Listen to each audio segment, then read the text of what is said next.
On episode 472 of the 40 Plus Fitness Podcast, we meet Dr. Mike Fedewa and Dr. Mike Esco and discuss their app, Made Health. You can find the full show notes for this episode at 40plusfitnesspodcast.com/472.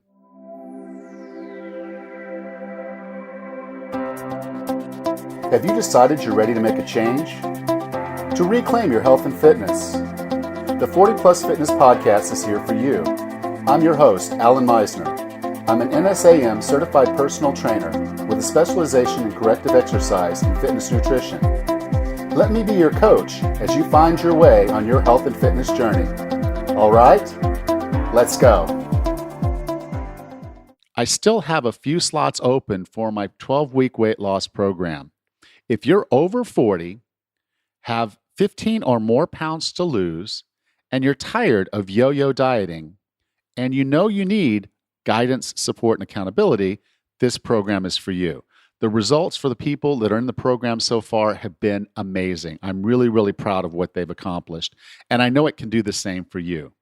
Email me, alan@40plusfitnesspodcast.com, and I'll give you some details. Again, that's alan@40plusfitnesspodcast.com, and email me today.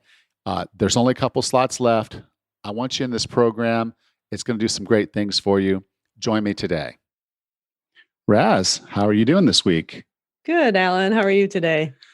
I'm tired. Okay. Well, it's a busy week. We're on the verge of opening the gym. We have a health inspection coming on Thursday, so we went there today to meet with them at the hospital, and they gave us some general guidance of things they would expect to see when they get here. So I had to have a pest control guy come out, and we've got to make a few phone calls, make sure everything's in order, print a bunch of signs so everybody knows 2 meters, wear your mask, clean your equipment, please. Clean your equipment. And then my employees have their rules. And so, they'll know exactly what to do, and there'll be checklists. And so it changes pretty much everything on how we used to run a gym.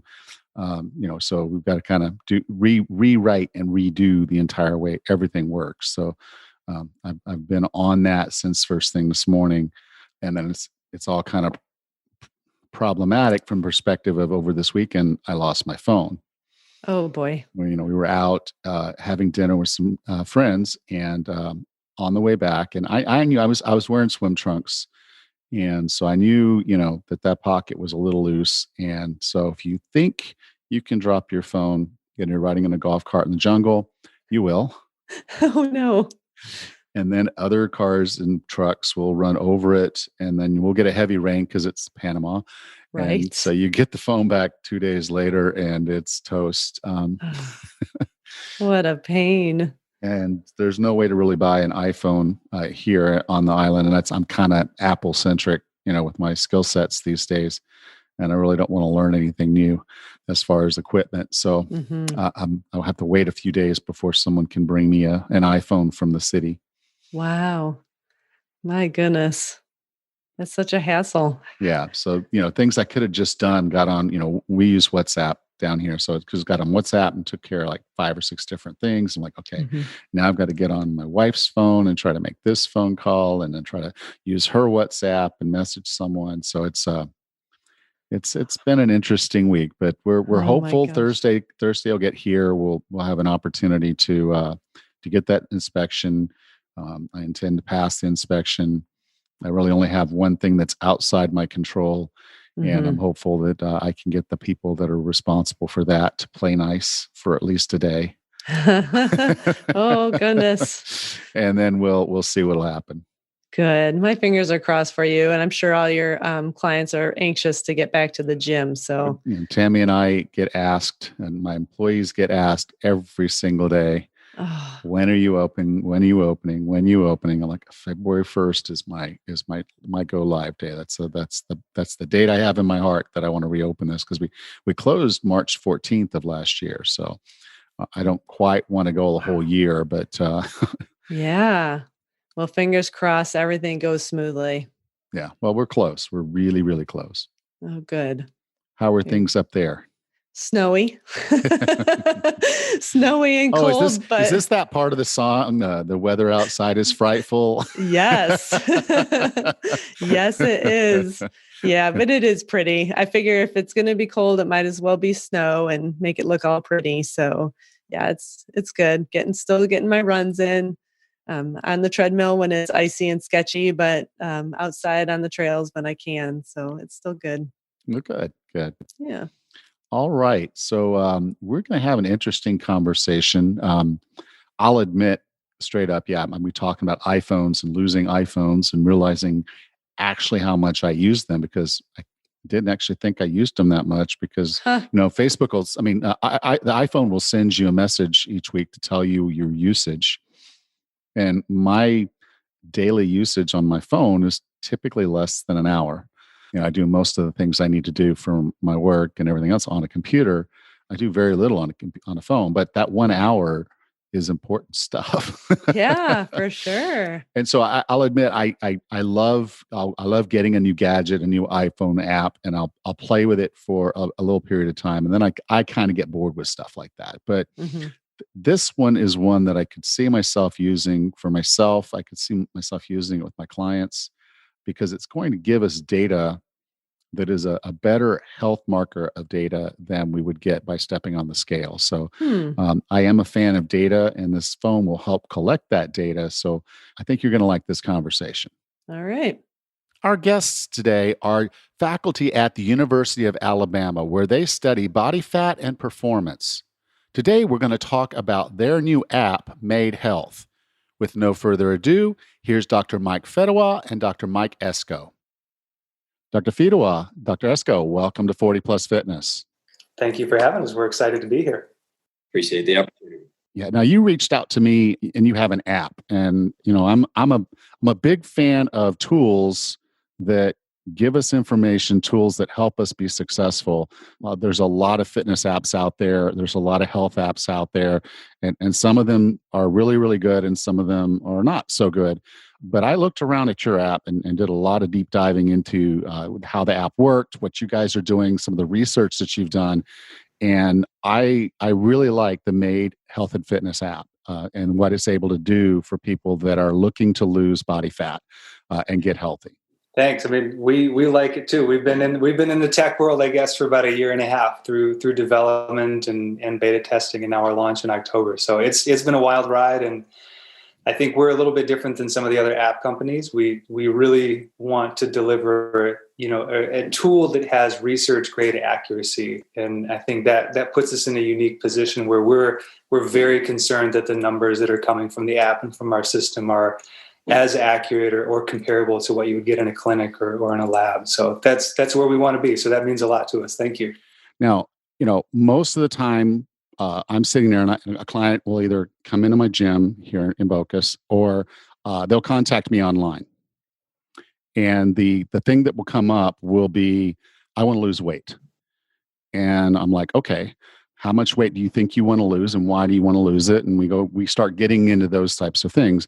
And I really wish we had never used weight as a measurement, because what they want is they want to be a particular size. That's what they really want. When they want to fit into a particular size dress or jeans. And I tell them, if you weighed 700 pounds, would you really care? If you were in a size 2.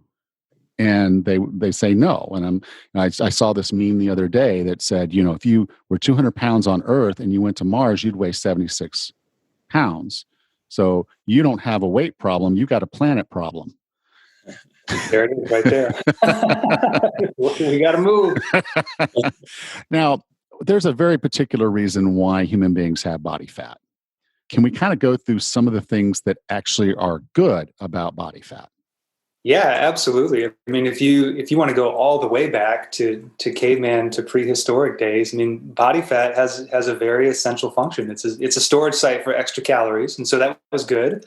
It's always good to have extra calories around when you don't know when your next meal is coming from. And so if we're, during times where food is readily available and we can eat kind of to our fullness and store some extra calories. Maybe, during times when the next meal is kind of inconsistent or you don't know where it's coming from, you have that extra reserve of calories that you can fall back on so that you don't starve and you don't die. And that's a really good function of fat. The other really good function of fat, if you think from an evolutionary perspective, is temperature regulation. That's really good, right? I mean, now we have houses and homes that are climate controlled, and we have clothes that can keep us warm. And, probably most of us hang out somewhere between 65 and 75 degrees, in the house or in the car. And so, if we didn't have that luxury, we would need that extra layer of insulation to help keep us warm. And so those are two really, really good, very essential functions to survival. And it provides extra padding around all of our vital organs. That's really good. But fat, adipose tissue, physiologically has a number of functions that actually you create a ton of hormones and different cell signalings on a molecular level that have very important purposes physiologically. So fat is not just kind of an inert, inactive storage site for extra calories. It actually does have a physiological purpose to keep us alive and keep us functioning the way we should. Yeah, I mean, suffice it to say that without fat, we wouldn't be here. We wouldn't be able to sustain life. Multiple important physiological purposes for fat. Now, I think, as you mentioned, Dr. Fedewa, a lot of times we're in an environment where we're climate controlled. We have an abundant access to food, so I don't have to go hunting, or I don't have to wait. Because as this goes live, it's February 8th, and I would dare say if you walked outside in most of North America, you're not going to find fruit or vegetables just lying around. Most of what's going to be around is animals, and maybe some roots if you can dig them up if the ground's not frozen, which is not in Alabama at this point probably, but you're not going to find much veg out there today, and you're going to have to go hunt for it. And sometimes that means traveling a long distance, having the energy to do that, and then having the energy to actually take down a beast and then carry it back to wherever we're hanging out that night. But today we don't have those things. So we don't need to build up a huge amount of extra fuel and warmth and all of those types of things. So from your perspective, what would be a good level of body fat? And does that change based on how old we are, how active we are, or just other functions like how long we want to live? Yeah, so the recommendations for what would be healthy body fat percentage, anywhere within the range of 8 to mid 20% in men, and upper teens, low 20s to mid 30s for women.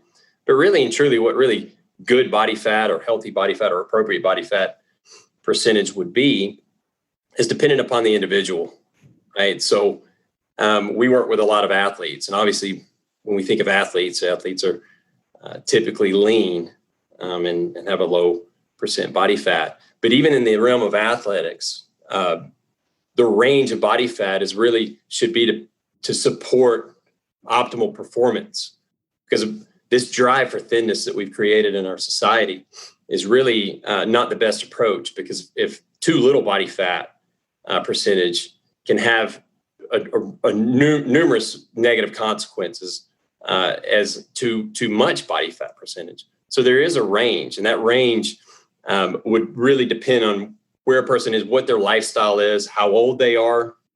Yes, we tend to gain body fat as we age, but some of that increase is necessary, right? So that increase can actually be a good thing. Now, if it's too much, that's obviously not ideal, because too much body fat is obviously linked to obesity-related disorders like heart disease and some forms of cancer. But there's body fat, but what's really more important than that is fat-free mass, right? So a part of fat-free mass is skeletal muscle and bone density, right? And those things can decrease as well with aging. There's an age-associated decrease in muscle mass and strength, and that's labeled as sarcopenia. And that's not ideal. Exercise is important for preventing that or decreasing the effects of it, right? So, and then the osteoporosis, right? So, and those things are actually linked also to low body weight and also low body fat percentage, right? So, physical activity obviously is going to impact the body composition of an individual, and it will help to keep fat to fat-free mass ratio at an appropriate, healthy level. So what if I just rocked your world? Okay, check this out. So what if we said that it's not actually body fat that's the issue? It's actually your fat-free mass or your muscle mass. So when we say your body fat percentage is too high, what we're saying is that for the amount of weight that you have, the percentage of that body weight that is fat is relatively too much, or is relatively higher than probably what we would want. So when we kind of put that like in real terms, your body fat percentage will never be zero. So the percentage of you that's fat will never be zero. You'll always have some. It will never be 100. And so most of us probably stick somewhere around the teens to 20s to 30s, maybe into the 40s or 50s, 50% fat. But what Dr. Esco is kind of getting at is that the fat-free mass is really important. Some people would argue in our field that if you compare collegiate, elite level athletes, especially in women, the body fat level, the body fat amount that they have in pounds or in kilograms might not be different than non-athletes. The biggest difference is the fat-free mass. It's the muscle mass. And so that makes the percentage of their weight that is fat relatively lower, but the total amount of fat that they have might not actually be that different. So if we shifted the perspective and said, rather than focus on you losing fat, because it'll never go down to 0% fat, what if we just focused on building up that fat-free mass and preserving the bone health, like Dr. Esco kind of talked about, and preserving or maintaining or increasing the muscle mass, which would again drive down the percentage of you that's adipose tissue or body fat. And so that's kind of a cool perspective that I think gets lost a lot of times when we just focus on losing weight and losing fat as like this primary marker of health.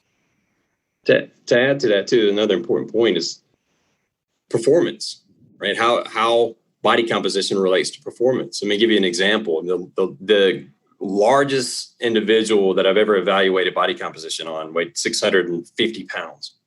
Right. So it was very large. 50% of his body was fat. So 325 pounds of fat. But he also had 325 pounds of fat-free mass as well. But he could not do one push-up.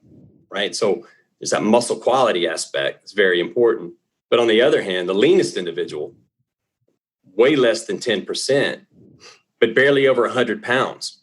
Right. So very little body fat percentage, but as a consequence of an unhealthy body composition, very little fat-free mass, also muscle quality was very low.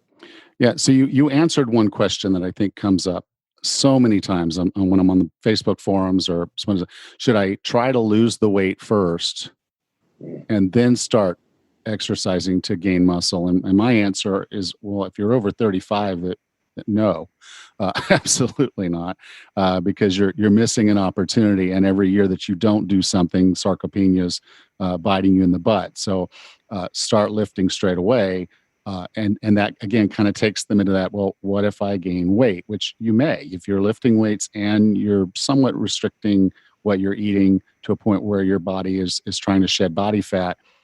You could be doing both and either remain the same weight or maybe a little more. But that ratio that you're talking about of lean mass to body fat is moving in the direction you want to move, which is why, again, this Made Health and Fitness app is actually really cool, because it's going to give us some of that data, particularly if we use it consistently and look for trends. Now, one of the other things that comes up a lot, and it happens, if a woman goes into menopause, her hormones shift, and then she starts shifting where she's storing body fat. Men almost always start to store the body fat on their belly before they gain it elsewhere. But people have genetic differences, and it goes different places for different reasons.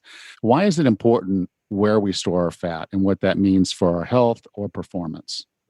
Yeah, so we have two primary distribution patterns. So people usually store extra weight or extra fat in two regions. One of them is the android region, and this pattern is usually more common in men. And we think of this as the apple shape. So if you store a lot of extra body fat around your midsection, around your belly, a beer belly would kind of be what we just kind of jokingly call it. But if we store more extra fat around the midsection, it carries a little bit higher risk for high blood pressure, diet being more of a pear-shaped distribution pattern.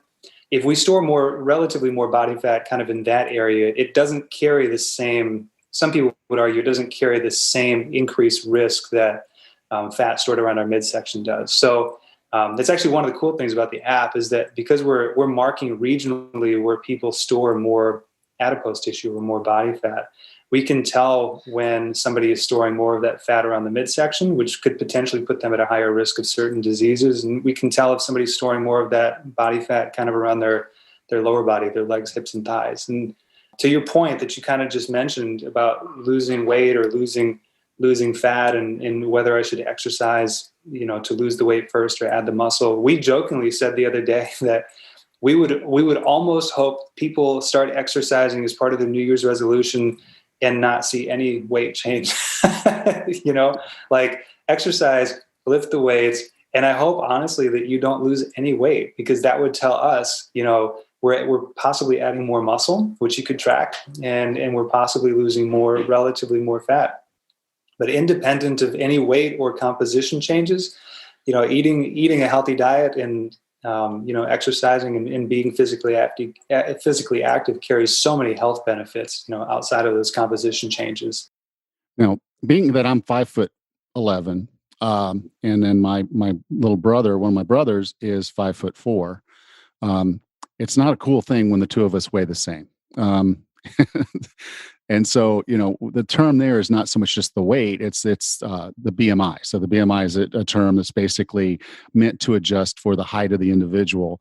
But even with that, I could tell you that with my muscle mass relative to what I'm supposed to weigh at 5'11", I'm not 178 pounds.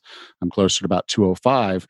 But, my BMI as a function of that puts me right into the obese category, and I stay there all year round. And I, because I keep muscle mass and I don't lose the body fat, I kind of look at BMI as valuable, but not also valuable that it would be the only thing that I would look at. It's a number, it's a piece of data, and quite frankly, it's not the best piece of data. Like you said, knowing what our body fat percentage is, knowing what our lean mass is, that those are better. There are a lot of tools out on the market, some better than others. Could you talk about the various ways that someone can get their numbers and the pros and cons of each? Yeah, sure. So, really, we think body fat, like how to measure body fat percentage, and although that's important, body fat is just a component of what body composition. So body composition is the relative proportion of fat and fat-free mass that make up one's body weight. So though body weight kind of gets a bad rap, we don't want to focus too much on the scale, but it is important. It's an important value. And you're right. If someone's shorter than you, typically if there's the same weight, well, that may not be ideal for the other person, because BMI, what BMI is it's the most popular body composition assessment tool. It's one of the simplest. Before our app, I think our app is even simpler. But what that is just a ratio of height to weight. So it gives us an idea of I guess ideal weight to one's height. And so BMI is used to classify obesity by major organizations like World Health Organization. And typically obesity is considered with a BMI of 30 or greater. But what BMI does not do, it does not evaluate body fat percentage. So if a BMI of 30 does not equate to 30% body fat, like a lot of people may think, it's actually the units or kilograms of body weight over height in meters squared. So even though a BMI may be 30 or greater, it doesn't necessarily mean that person has high body fat percentage. So if we have somebody that we assess BMI on and they're sedentary, and their BMI is greater than 30, typically that person is highly likely that they're also obese. However, if we take BMI of our competitive football team, and the running backs or whatnot, and athletes typically have higher BMI that technically would be considered obese, but they're quite lean because they have a lot of muscle mass that makes their body weight greater. So to get more accurate, we would measure body fat percentage and fat-free mass. We would actually evaluate those body composition parameters. And the only way to do that is with techniques that we have available in our lab, which is typically, like you mentioned, DEXA. That DEXA is considered a gold standard. It's an X-ray device that will measure, scan the body, and it'll measure body fat percentage and muscle mass. It's the gold standard for measuring bone mineral density as well. There's underwater weighing technique, where a person gets in a tank of water, and how much water they displace is related to their body fat percentage. And those techniques are typically found in a laboratory, and though they're accurate and sophisticated, they're very expensive to have the equipment, and it requires a technician to know how to use those and deliver those as well. So they're not easily accessible, right? So there are field methods like the pinch and itch, the skin fold technique, which is a very popular technique to measure body fat among fitness in the fitness community. The problem with that is it requires a period of time to be trained to know how to do that appropriately. And there's not good agreement across technicians as well. There's the bioimpedance technique, which is there are many different bioimpedance devices. There's the old handheld, hand-to-hand BIA devices. And then there's the fancier scales that we can see in some retail stores where the foot-to-foot. And then there's more sophisticated bioimpedance devices. And those typically have a range of error that can get really accurate the more expensive and sophisticated they are. But usually the more common ones are not very accurate. And then there's, of course, our tool that we have recently created that measures body fat percentage and body composition from a single 2D picture. I'll actually follow up too, just to obesity. I think it's a very valuable tool. Like we measure body mass index on every research participant that comes in. It's a measure, it's a tool, it's a marker that we can use to identify people who may be at risk for, additional kind of obesity related kind of unfavorable health consequences. I don't think for population trends that it should just be completely thrown out. I think we've seen in the States, we've seen about a 25 or 30 pound increase in the average body weight since 1960. I think we've seen about a half a kilogram per meter squared increase in BMI at the population level since, the 70s and 80s. And so, if you look back over the past 60 or some odd years, we are getting heavier. And I think those data are so valuable to track population trends, to show us that, as a global society worldwide, we are not going in a very favorable direction. And there are certain groups that are maybe disproportionately affected by obesity and a lot of the health related consequences. So I don't think that it should just be completely thrown out. But to your point, measuring the individual progress and finding the differences between, two people that may be the same height and the same weight, but different genders, same height, same weight, but different races, same height, same weight, but different ages. I think BMI, to measure and account for those individual differences, I think misses that. And so I think, our technique and the app, I think the individual just deserves better. I think that there's a more accurate way now with the advances in technology to measure and track changes in composition rather than relying solely on weight on a scale, because I think some of the improvements that we see are just missed. Yeah. Next week, I'm going to have Dr. Ian Smith on to talk about his book, Mind Over Weight. And he has a pretty neat spin on goal setting.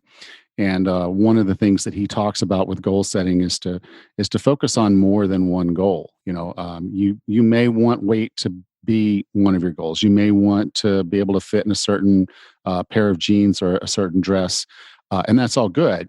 But I actually think knowing your body composition is another core measurement that would be really good for you to track if getting lighter, if losing some body fat is what you're after, and making sure you're maintaining your muscle mass. There are a lot of tools out there. A DEXA scan is going to run you at least $100, maybe $150, depending on where you go. There are little places popping up here and there where you can go pay for a plan, and they'll do a DEXA scan once a quarter, once every 6 months, whatever you choose, and you can see that trend. And the water, I've never actually done the water test, the submersion test before, and I can tell you, having worked with calipers and trying to do the 7 skin fold locations and do it the same every time and get the same result is It's not fun. And bioimpedance does have this huge error rate, depending on how hydrated you are, or time of day that you're doing it. So what I like about your tool is it's in my hand because it's on my phone. And it adds just one more tool in there for me to have some data quickly and easily, as quickly and easily as taking a picture of myself. Now, someone's going to have to take a picture of me because it can't just be a selfie, with the duck lips and all of that. But there's a certain way I have to pose, and so someone's going to have to take the picture. I'm going to have to dress a certain way. But can you tell me a little bit about how the Made Health and Fitness app is used and what it does for us? Yeah, absolutely. You actually can take a selfie. It's just a different type of selfie. So the image is scanned and we analyze total body composition. So the image itself, you download the app, you set up your profile. We're going to ask you some basic information about your height and your weight and your age and race and gender. That allows us to create a measure of body composition that's tailored directly to you, that can account for the small kind of age-related changes in composition that we usually see, the small differences between different race and ethnic groups, small differences between men and women. It kind of allows us to create a really accurate number that's tailored specifically to you based on your image. Once your profile is set up, the image can be scanned and analyzed in about 15 or 20 seconds. We have a few checks when a person is taking a scan just to make sure that it has the best quality and the most accurate results. So the image has to be from the top of your head to the bottom of your feet.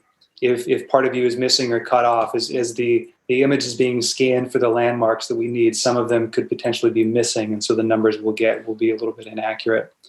Feet together, arms out. A lot of the landmarks that we're scanning for on the image are on the trunk, and so some of them we need to pinpoint the narrowest part of your waist and the widest point of your hips. So potentially, if your arms are too close to your midsection, we might miss those landmarks and accidentally misclassify. Snugly fitting athletic clothing, like an Under Armour shirt or a compression shirt. If you feel comfortable in sports bra or going shirtless, that's completely fine. Leggings, yoga pants, compression shorts, boxer briefs, those are completely fine also. What we really need to, again, since we want to find the most accurate kind of picture of you that shows your true body shape, anything with baggy clothing that might kind of misrepresent what your true figure looks like would potentially introduce some error. So other than that, I mean, the image scanning itself is pretty straightforward. I usually take my phone, honestly, and set it up on a coffee table and prop it up against a coffee cup and making sure that every image and every scan that I take is at the same height, it's in the same room, it's with the same lighting. If you don't have access to a research lab like most of us don't at home, you can just kind of use whatever you have around the house to take the image. I set my phone for a 10-second timer and take a selfie that way. So I have a record of the image saved on my phone. Once it's uploaded to the app, like I said, it takes about 10 or 15 seconds to scan and analyze, and you get your results instantly. From there, you can send them to a trainer if you're working remotely. You can export them to an email or to a text message.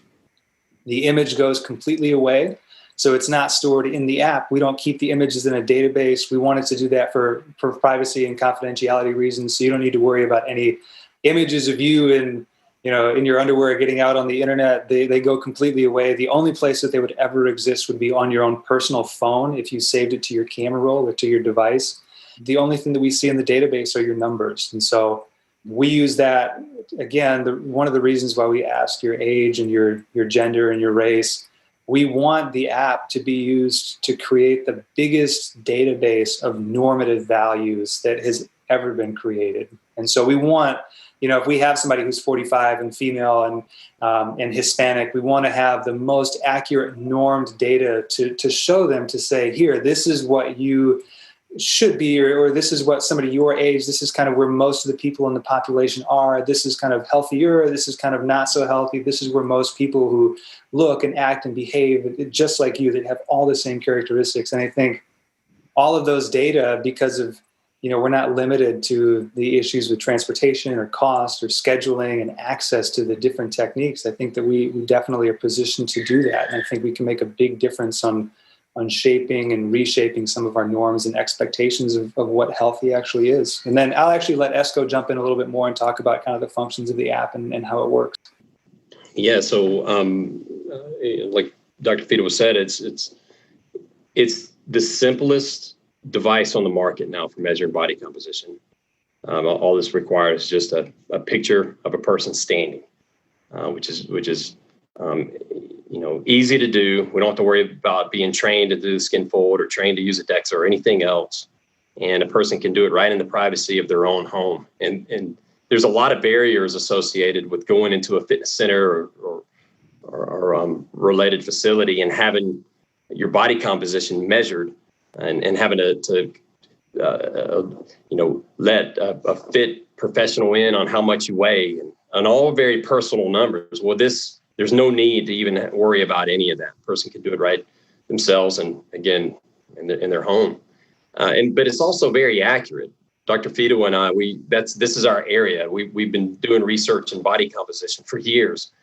We have PhDs in physiology, and this is what we decided to focus our career on is body composition and discovering techniques that are accurate and user friendly. And this is what we've created. We've shown that it's near perfect agreement with underwater weigh-in and DEXA and those other laboratory measures that we talked about. So even if somebody were to go and have routine DEXA scans, they can still use our device for more routine, more weekly, or more frequent scans for body composition. So they don't have to wait months down the road to see if there's actual changes in body composition. They can make decisions earlier by using our app. In addition to some of those more sophisticated measures, is if they choose to do so. So it's the most user-friendly technique, and of the field of tools that are out there, it's one of the more accurate methods. We wanted to have something to, Esco mentioned tracking trends. We wanted to have something that you could use on your phone that you had access to all the time, that you can do it for less than a cup of coffee. And so when, every time that you would normally weigh in to track progress, we would say, hey man, why don't you take a picture also, right? So you can put some context around those changes if they're happening on the scale. So we, over the holidays, we were, as a group of the co-founders, jokingly tracking all of our changes in composition. And we were seeing, ups and downs, swings in body weight. We would be up 5 pounds one day. We would be down 6 pounds the next day.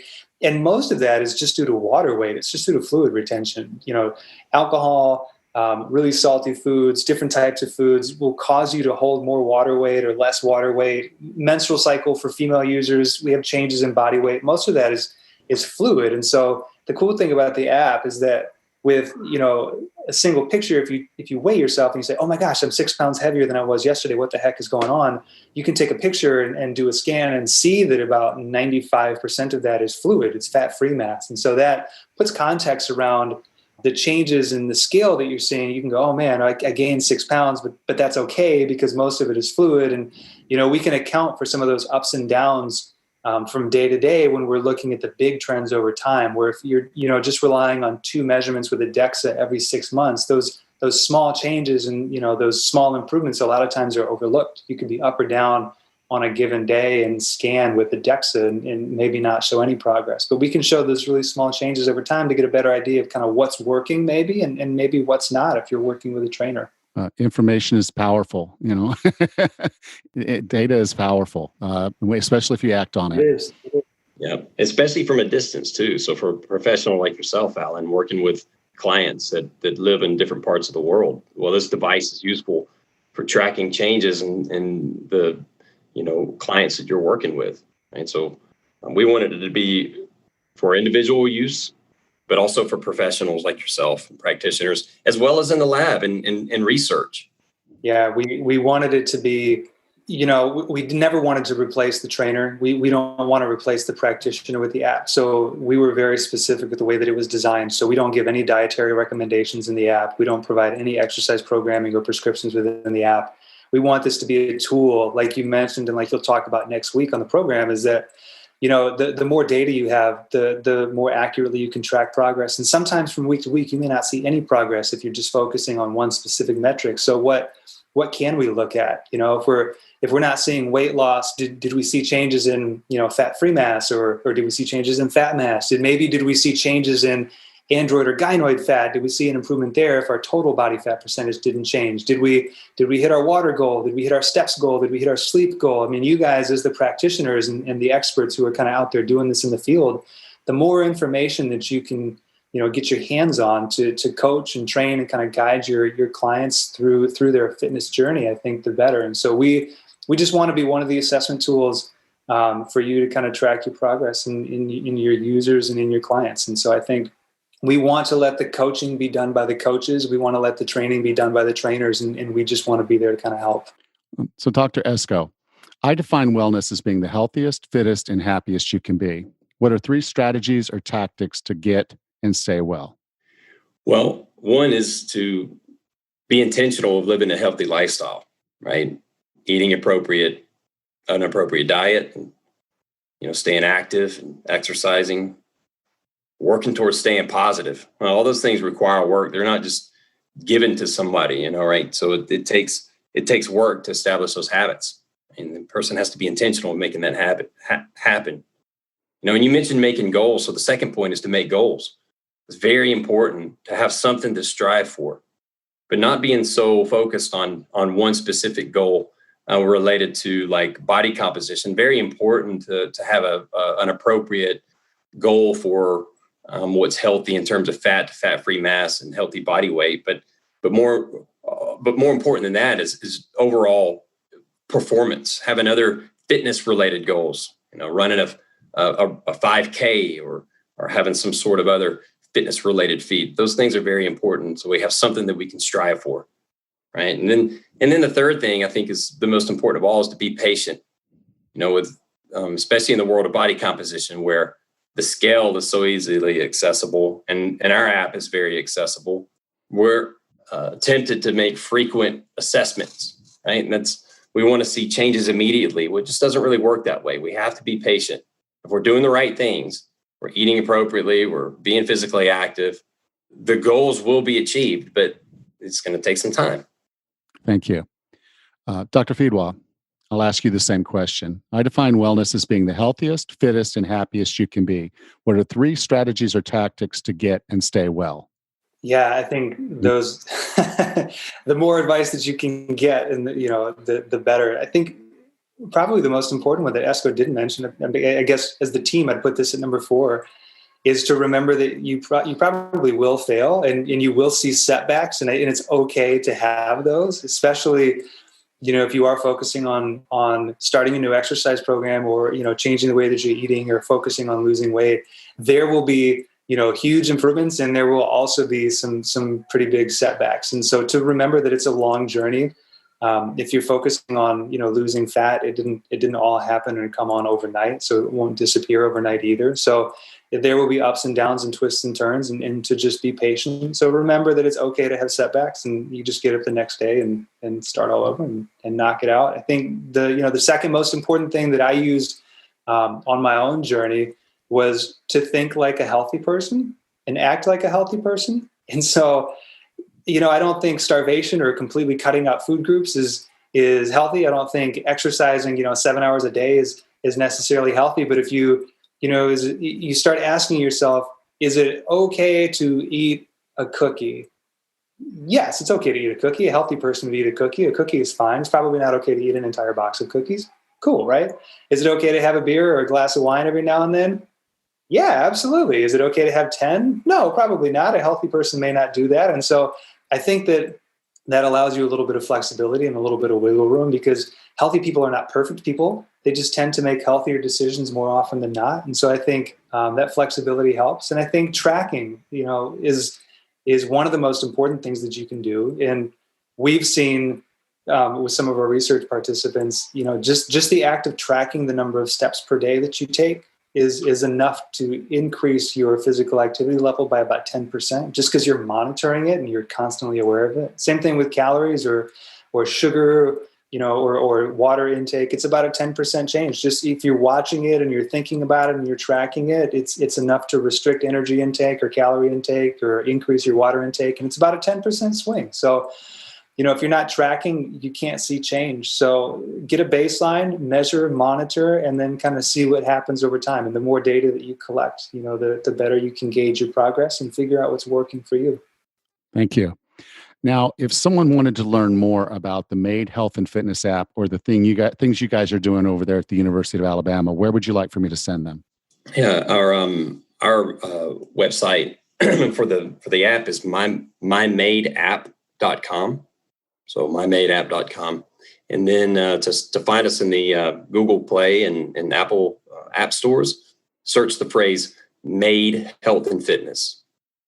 So in terms of our work with the University of Alabama, we would encourage anyone to check our personal websites out by searching our names, either Michael Esco or Michael Fedewa, the University of Alabama, and we work in the Department of Kinesiology. Yeah, we have all of our research papers are up on our faculty websites. We have links to our research papers on social media for the app. If you guys want to check those out, it's MAID Health and Fitness on Instagram and Facebook.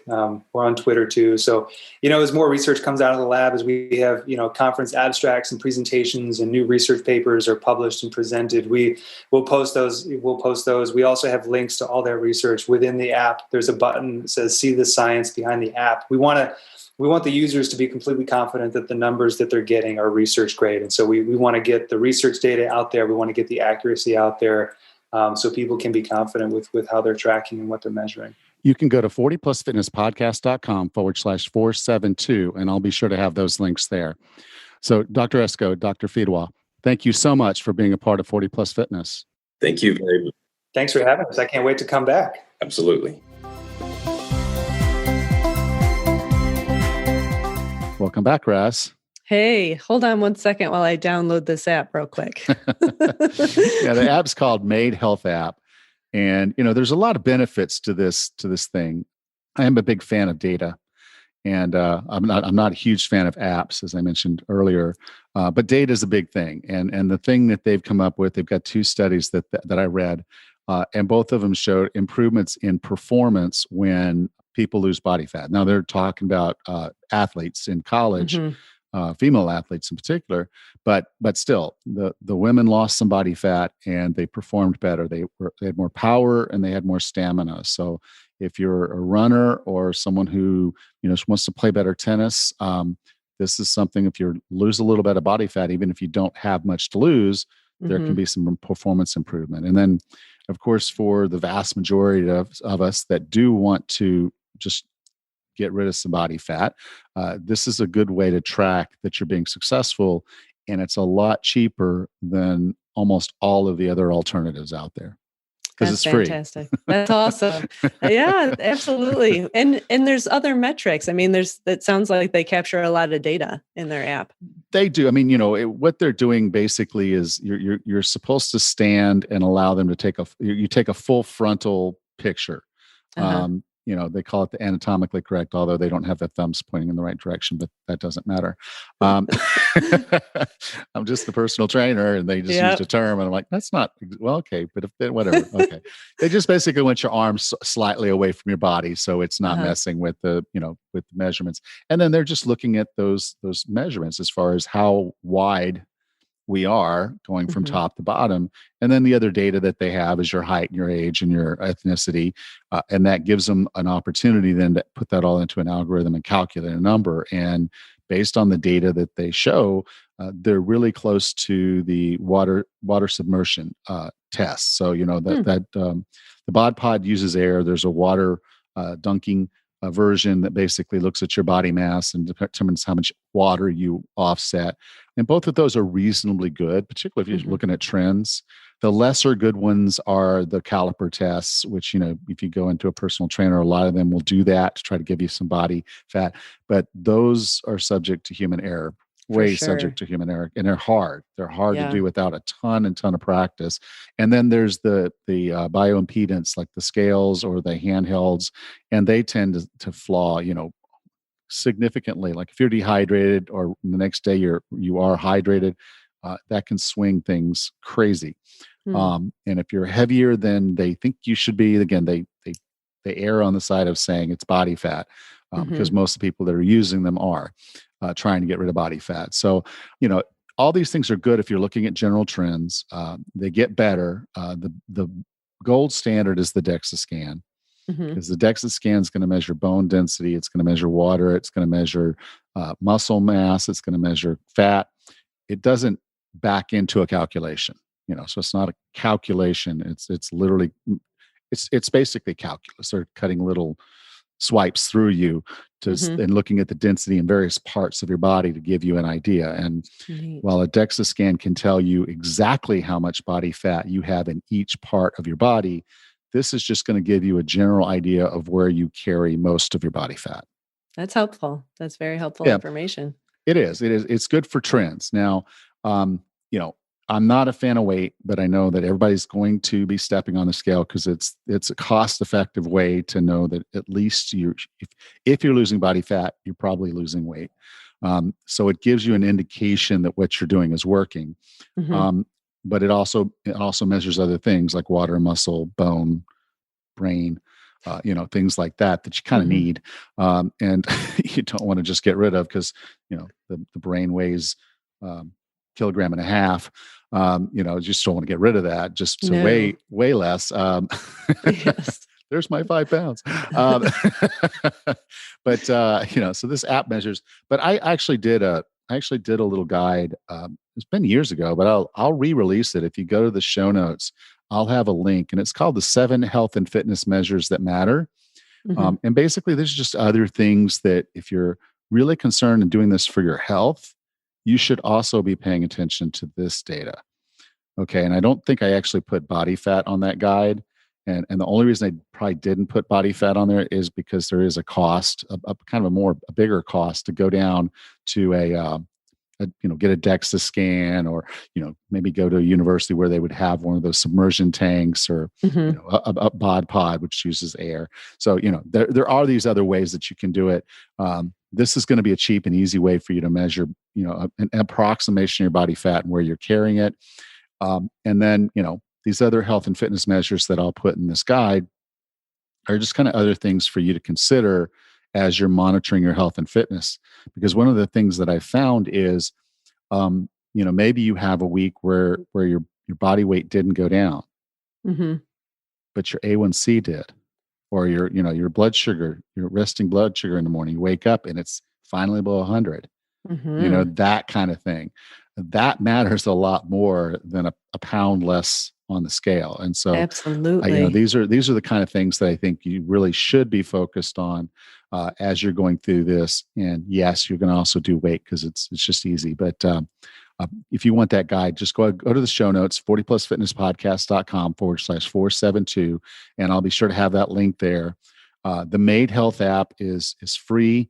It's supposed to be free. When I actually did the interview, it wasn't quite free back then, but it's supposed to be free now. And they're concerned about privacy, so they're very clear with you up front. They're not going to keep the pictures that you're taking to do this measurement. They're going to take the data from the picture that they need. They're going to wipe the picture, and they never even hits their database. And then they're just going to get the data, and you're going to get the results. So that sounds awesome. So, I think the only other thing that I'd put out there is you're probably reading a lot in the press lately because, things come around and go around, and, we'll go through a cycle of fat shaming. People say, okay, you can't fat shame. It's okay to be the size that you are. And I adamantly agree with that. There's no reason to feel shame for where you are.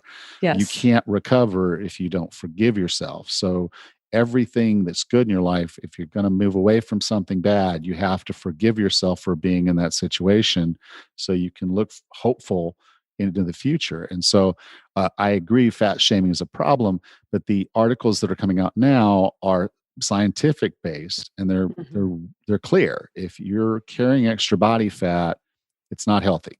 There is no healthy fat. There is no fit fat.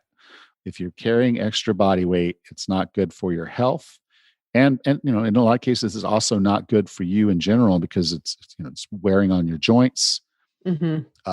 A lot of times that extra weight is also at a cost of inflammation. Yes. So there's other things going on in your body physically beyond just your heart health and your, risk of stroke and risk of diabetes and those types of things. So if you are dealing with excess body fat, this is a tool. This Yeah. Made Health app is a tool. You should check it out. That sounds great. Yeah. As a former weight obsessed or scale obsessed person, I like that there's other metrics to follow. The scale is not the most important measurement of health. And just like you said, and I'm sure in your guidebook that you'll share, I go to the doctor, I have my blood drawn, cholesterol, A1C, there's a lot going on inside that doesn't reflect necessarily what my outside looks like. So there's a lot of other indicators of health. Yes, there that are. are much more important. All right. Well, Rachel, it's been a good week. I hope to talk to you next week. Yes. Take care. You too. Thanks. Next time on the 40 Plus Fitness podcast, we meet Dr. Ian K. Smith and discuss his book, Mind Over Weight: Curb Cravings, Find Motivation, and Hit Your Number in 7 Simple Steps.